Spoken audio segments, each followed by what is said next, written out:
Hunter Renfrow is like, he's basically PPR god now. Russell Gage has been randomly a PPR gold mine. Amon-Ra St. Brown, a PPR gold mine.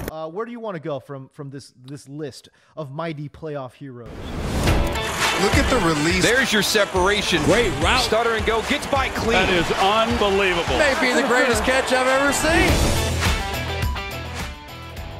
Well, let's just start with Hunter Renfrow because he's like the obvious one. I actually don't even know if he counts as like a random like playoff hero, right? Because at this point, like he's an every week starter. I don't even care like sure. Standard, half PPR, Doesn't like matter. he should be in lineups every single week. He's a top 24 guy regardless of format. Maybe in 2 weeks we feel that way about some of these other guys here, introducing like Renfro as an example here. By the way, and I also want to talk about Renfro because like what the fuck were the Raiders doing not playing Hunter Renfrow more early on, like or even last year? Like if you look at his stats from his rookie year to his second year, they're basically exactly the same, which is just like, it's unbelievable. Like he was good as a rookie. You can go to the website receptionperception.com and look at his 2019 profile. It's like he just looks like a slot receiver, like a run-of-the-mill, really good slot receiver. I'm not saying we got to go pull it up right now on this show. Nobody cares. But like his 2019 profile was really good. And then the Raiders like didn't give him a bigger role in his second year. And then even coming into this year, it took the Henry Ruggs thing and Darren Waller also kind of coming in and out with injuries for him to be a featured player. To your point, the first 9 weeks of the season, he only played more than 70% of the offensive snaps one time in the first 9 weeks. And now obviously since, week number 10, so the last 5 games now, he's been over the 70% threshold. But it's crazy that one of your best players is not on the field 70% of the time. Like, why did it take this damn long for them to figure out, okay, yeah, this guy's one of our best players? Russell Gage, I think, is an interesting guy to bring up. 77, 75, 75% of the snaps the last 3 weeks, 7, 12, and 6 targets in that span. He's gone over 60 yards in all 3 of his last games. He's a player that I think, is maybe not an every week starter, but the next 2 games to get the 49ers, I think that secondary is worth picking on for sure. We saw the Bengals pick on them yesterday, and then the Lions in week 16. Like Russell Gage, if you're hurting a receiver, is probably a guy that you can expect a decent floor from. Like I don't think he's that much of a needle moving player, but he is clearly, along with Cordero Patterson and Kyle Pitts, sort of the only guy to like step up without Calvin Ridley there. He had some injury issues here and there this year, and now I think he's healthy and he's playing a pretty important role. And I also think it's like credit to Arthur Smith. This team is like 6-7 and their roster is awful. This is a terrible roster. They have a terrible offensive line and a veteran quarterback. I mean, I think Matt Ryan actually should be getting a little more praise for how he's playing, which just helps. Sure. Helps the Russell Gage pick here as somebody that I think could give you some decent weeks. The Russell Gage thing I'm torn on, right? Because we have seen him play before, and we've seen him get a lot of snaps before. Can I just say this? The reason I'm a little bit torn is, okay, so first 3 years in the league, right? He had a 66% catch rate, and it was pretty consistent. Rookie year, 60%. Second year, 66%. Next year, 66%, right? And then the first, weeks 1 through 11, okay, he had, again, 60, 65% catch rate. So he's basically in line.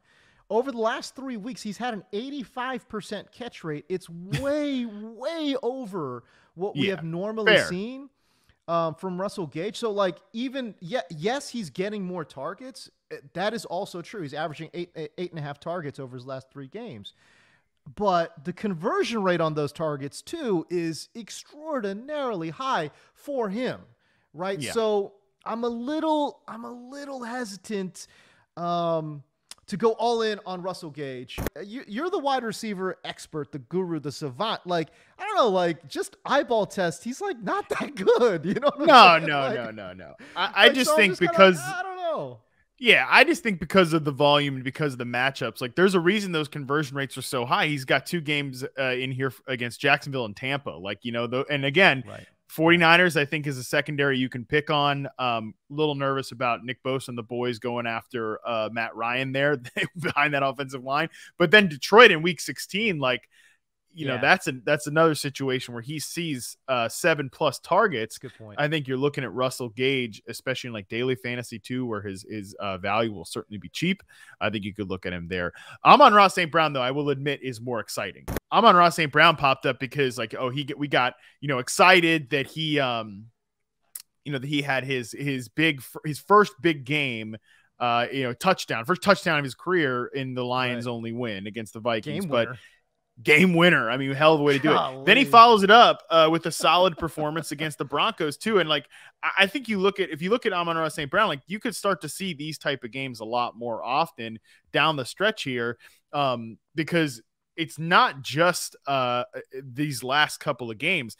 Obviously, he has 12 targets back to back in these 2 games, 8 catches for 73 yards against the Broncos, but dating back to week 10, the week after the Lions came off their bye, he is number 1 in routes run, number 1 in targets among all players. That includes TJ Hawkinson and obviously Deandre Swift, who's now hurt. Like, he is the guy for this team now. You look at where he's going to run his routes. Obviously, some of these like shorter intermediate routes that you see over here, like that's going to be important, but you needed to be playing in 2 wide receiver sets for this to work out. You can't just have him be, running slot routes or anything like that. You need him to be a more full field guy.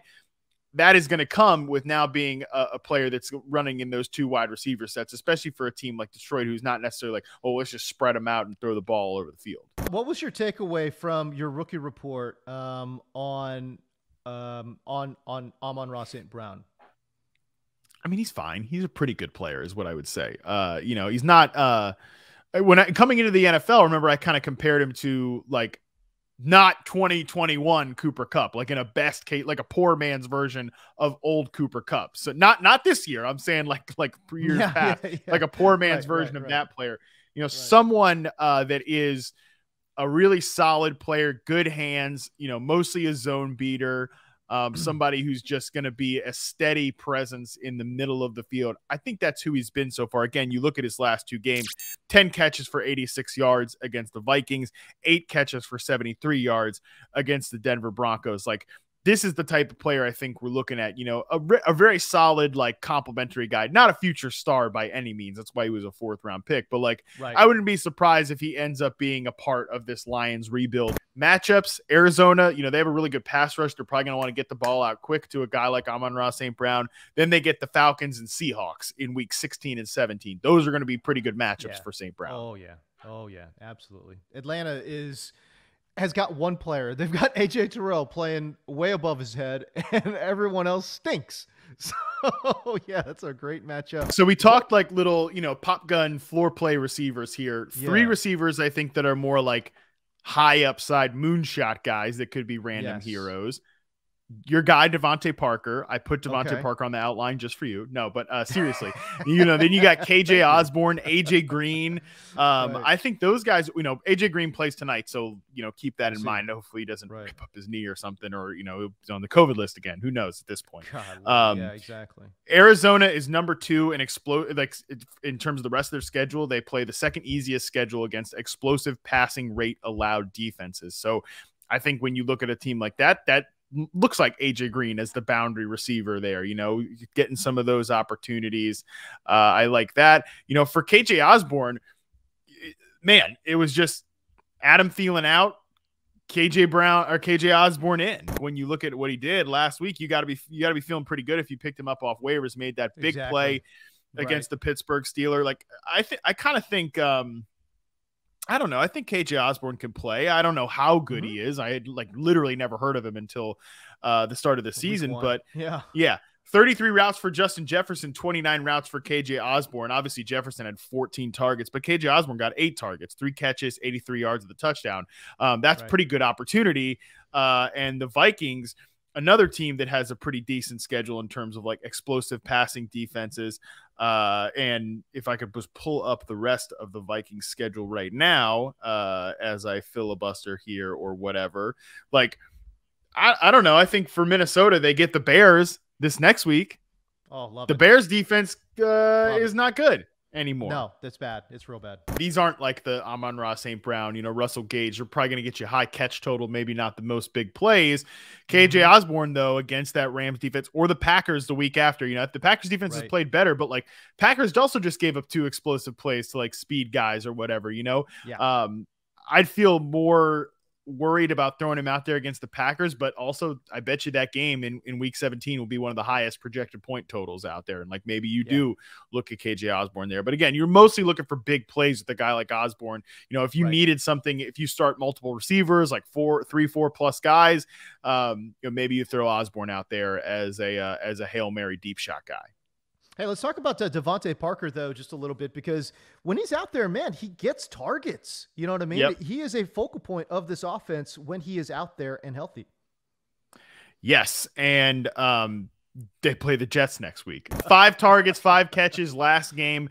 They get the Jets, then they get the Saints. The Saints will have to see how they decide to defend these wide receivers, because typically Marshawn Lattimore tracks around like the big perimeter guy. When like they play the Bucks, for example, he always ends up guarding Mike Evans as opposed to Chris Godwin, who then eats them up over the middle, 140 yards against the Saints this season. But maybe they don't do that because it's Devonte Parker, not Mike Evans, and like they obviously Jalen Waddle's the way better player. That one will be a little tough to figure out, but then you got the Titans in week 17. The Titans, I think, are still a beatable defense in terms of their secondary. So Parker is and he's probably the most proven player. He's a much more proven player than like KJ Osborne or Amon-Ra St. Brown or Russell Gage or these guys. So he's someone that I think you could also consider starting in this type of situation. When they started the season, Devonta Parker was kind of their go-to guy. And really, actually, the offense funneled really through Parker and Mike Gesicki. In terms of the passing Didn't work so well. And then obviously Parker got hurt. They started working in some other tight ends, and then all of a sudden became the Jalen Waddle show, right? So how do they integrate both of those guys? Because we've got a developing high talent, high ceiling rookie in Jalen Waddle, who's so great after the catch. And then you've got that crafty, again, just that, veteran presence in Devonta Parker. I'm just curious to see how they split up that workload. I don't have a great beat on it, to be honest with you, because I don't have a great beat on Tua. I just don't know how he's going to perform week in and week out. And I think we kind of have a pretty good idea at this point that, when you look at the Dolphins, they're the most RPO heavy team. They're the most play action team by a freaking long shot right now. And I think that, that's just such a good fit for Jalen Waddle. That's part of the reason why he's crushing it, because those like in-breaker routes, he's been great on those. And now he's getting faster and more explosive as the year has gone on. I think he was good at the start of the year, but we talked about this a couple weeks ago. Like, now you see the full Jalen Waddle experience, the guy who was number 1 in success rate versus man coverage among the charted prospects for reception perception. He's awesome and electric at getting open down the field, short, intermediate, whatever. You're starting to see that like fully come into form. I don't think there's any displacing Jalen Waddle. Last time we saw these guys was in week 13. Again, like fully in fuego Jalen Waddle and Devonte Parker. Jalen Waddle, team high 37 routes, 11 targets, 9 catches. Mike Gesicki, who is a fake tight end, as we've said, 34 routes, 10 targets. And then Devonte Parker, he mixes in 32 routes, not too far behind these guys, but just 5 targets. Also, Burt Wilson got, shout out to the Bird Alert. He got 7 targets randomly in this game. But that's where I think that you're looking at Devonte Parker. 5 to 7 targets. He's never going to threaten Jalen Waddle for that like top target getter. But we also know that with Devonte Parker comes red zone plays. We know he's not a good fit with like these in breakers, the matriculating offense. But look at the average depth of target between these guys in week 13. 8.2 for Jalen Waddle, 7.5 for Mike Gesicki, 11.6 for Devonte Parker. And again, we know deep shots, red zone. So in matchups against the Jets, in matchups against the Tennessee Titans, and potentially the Saints, although that's the hardest one I think to figure out, I think feel pretty good about DeVante Parker in those matchups.